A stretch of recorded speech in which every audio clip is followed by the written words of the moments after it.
This is the bread section of the buffet. Hotcakes and waffles and sweet bread treats. Lots of different jams. Here we have some savory stuff. What's this? Oh, they got labels on everything. Hola!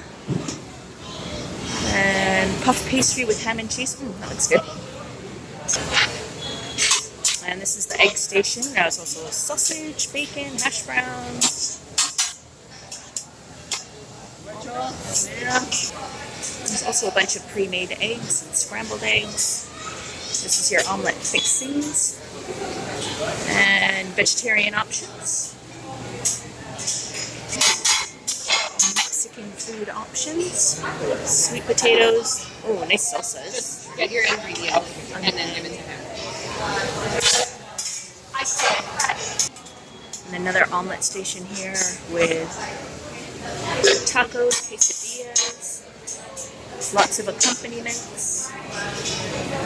And then on this side, well, we're actually on the opposite side. Here we have fruits and jellos, and yogurts, granola.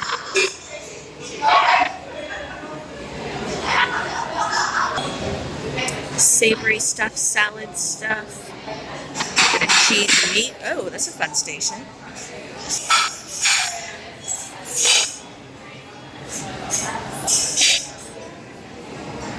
And there you have it.